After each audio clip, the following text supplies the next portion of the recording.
Hi, I'm Jeff Gonzalez, president of Trident Concepts, and today I'm going to talk to you about how to choose a rifle. Now, this is a subject that I can get way into the weeds on, so to try to keep this as short as possible, I'm actually going to set a timer here and try to get as much done in a 3-minute window as I possibly can. Here we go. All right, so the first thing I talk about when you're looking to select a rifle is I encourage you to understand all the rifle components, right? And the most important thing that you're looking at, it's going to be the barrel. The barrel is the heart of the rifle. So let's talk about barrel length. The first thing we want to talk about barrel length is there are three main types of barrels. You've got your short barrels, you've got your GP barrel, and you've got your precision barrel. Precision barrels are going to be much longer and heavier.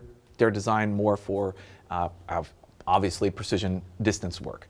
The general purpose barrels are going to be right there at that legal limit of 14.5 inches to 16 inches. And those are going to be the ones that I recommend. They're easy to get, they're very prolific, you can find them just about anywhere.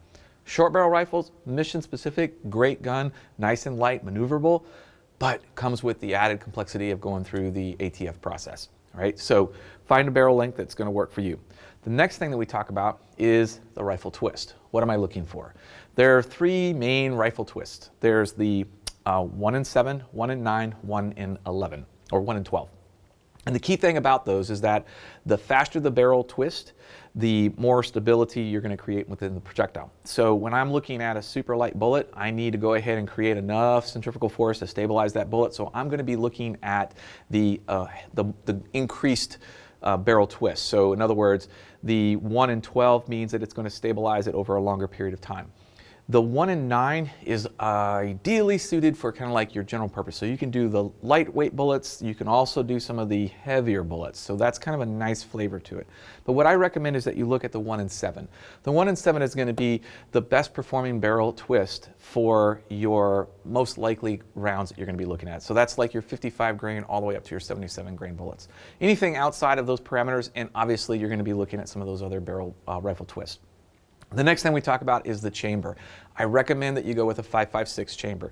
The key thing about that is that it's going to give you some flexibility. Number one, it's got the interoperability of using all different types of rounds. So the whole thing about the 5.56 is that it's designed to be more forgiving. It's designed to be fired under fully automatic conditions, which means that there's a lot less strict tolerances to it. So 5.56 is going to be ideally suited for you. The next thing we talk about is going to be, what do I put at the end of it? Flash hider, muzzle brake, muzzle comp. I discourage you from going into the muzzle comps or muzzle brakes. Number one, while you might feel like that's going to help you with your shot-to-shot recovery, it's a 5.56 rifle. It doesn't have that much of a recoil impulse to begin with. But what you're really giving up in that is that you're giving you're increasing the sound and the flash signature. So we want to try to reduce those whenever possible. Your standard A2 birdcage, good to go. After you've done that, the next thing we talk about that we're looking for in our rifle is going to be what type of sight systems do I have, right? So if you're buying a rifle, ideally suited, you want to buy a rifle that already comes equipped with the iron sights. That's going to be one less thing that you have to do. If not, then you need to consider what rifle sights that I want to get. Oh, and there is my 3-minute time hack. Damn it. Didn't get nearly as much done as I wanted, but I'm going to kind of finish up a little bit here. Once you consider your sights, the best thing that I can tell you is have a set of iron sights in place and then look at the next type of optic that you want. Red dot versus low power variable optic, you got to really give pros and cons to each of those. For most of the average person's application for this type of a rifle, which is a defensive rifle, we have to be honest with what this is. It's not going to be used at ranges outside of 100. In fact, I could almost go out and say probably not outside of 50. So am I really getting that much from the low power variable optic? Probably not, but I am getting increased expense.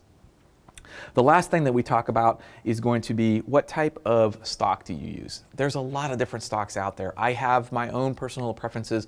I like to keep this rifle as light as possible. So one way that I can actually cut down weight is the stock. I can use a stock that's more skeletonized in nature, which is going to reduce the weight.